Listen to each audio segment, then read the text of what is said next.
What's up guys, my name is Kenta, and in today's video we're going to talk about how I approach my support and resistance levels, how I draw my support and resistance levels, and how you can use it to become a more consistently profitable trader.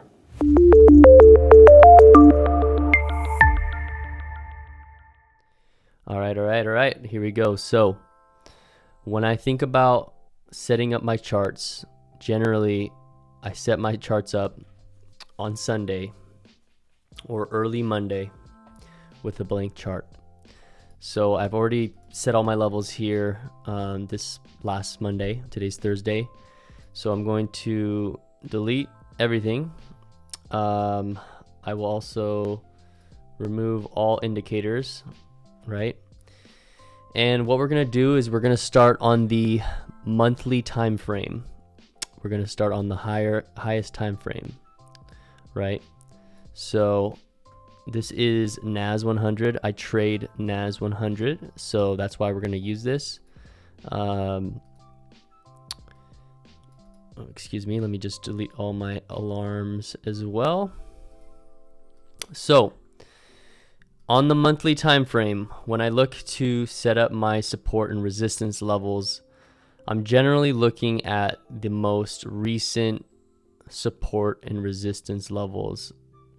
Okay, so when I'm looking at the monthly time frame, I'm going to take my horizontal lines and I'm going to put them at the nearest levels on the monthly. So right here, you can see this as far as like a body, a full body, the next full body is up here, and that would be the open, right, of this down candle, right? So I would set my level here. I like to generally put my monthly levels. I like to color coordinate my support and resistance levels. So on the monthly, I'll generally make it a little thicker, and I will put it as white. That's just that's my preference. Is what I do. So I set my upper monthly level, and I'll set my lower monthly level. And the reason why I do it on these candles is because these are the most relevant and the most recent support and resistance levels with when it comes to the monthly, right? So I will also consider putting levels previously on the opens, the open and closes for the monthly. So I will put one right here, and I'll actually make that white, but I'll put it as a smaller level just to tell me that this is just an inner level. And because this is so close to this lower level on the actual month that we're in, I'm gonna just set the level to that one because it's more relevant. Okay, and then I have my monthly, like this is all I need to know, because I'm not you know, swing trading, and I'm not, you know, position trading. So all that's relevant to me are the levels that are just the closest. Okay, so then I'll move over to my weekly time frame. Okay, and I'll figure out what levels on the weekly make the most sense to set my support and resistance levels. Now I won't put too many lines, but I do want to put levels that are you know, relevant. So this one would be relevant because this is the most recent upper, and I like to put my weekly is red. Okay, and then I will put one down, well, because this one is below, I won't put it there. I will put one on this recent.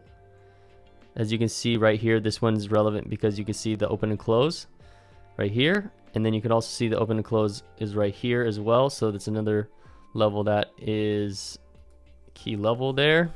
Okay, and then I would also consider putting a level in this zone here, but because it's so close, I would probably put it right here on the the highest point of this one, right? So right there. And then, you know what? Actually, I'm going to remove that one. And I'm going to go down to the daily.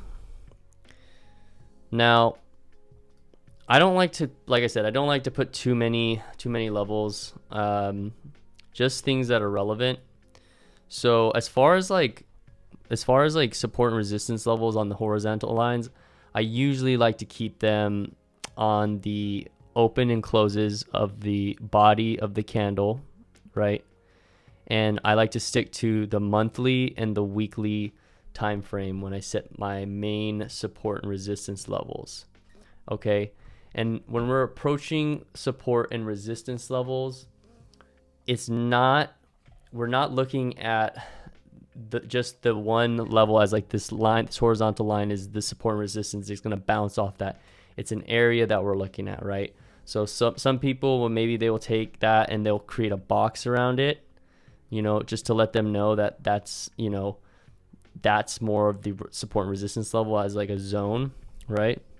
I don't do that because I like to keep my charts as clean as possible. But just understanding that that is, you know, that is what I'm thinking about when I'm trading these charts, right? Okay. Another thing to keep in mind with support and resistance levels is that it's an added confluence to everything else that you're using. Maybe you're just using support and resistance levels for your trading. That's not how I trade. I use support and resistance levels as another added confluence, whether or not you're using the volume profile, or if you're using Fibonacci, or if you're using, you know, I don't know, supply and demand, whatever it is that you're using. I'm using support and resistance levels as an added confluence. But as you can see, you know, writing out these, you know, like the weekly support and resistance level, you can see it came up here, tapped it as resistance, came back down. And then it came back up here, hit it as resistance, came back down, came back up, hit it resistance, came back down. So this, and then you can see it came up here, came down and hit this as support, came back up, came down, hit this as support again, came up again to hit this as resistance. So this is a strong weekly level. When it comes to the monthly levels, you know, same thing. There's obviously areas that the bodies hit, wicks have hit, you know, the tops and the bottoms of the candles.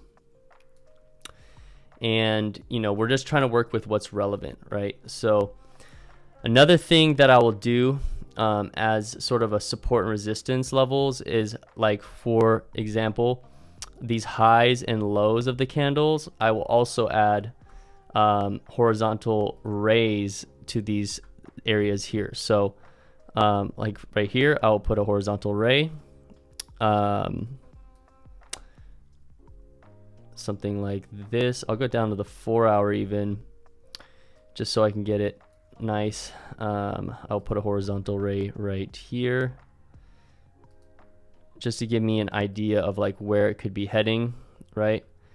And then I might even put one right here. Okay.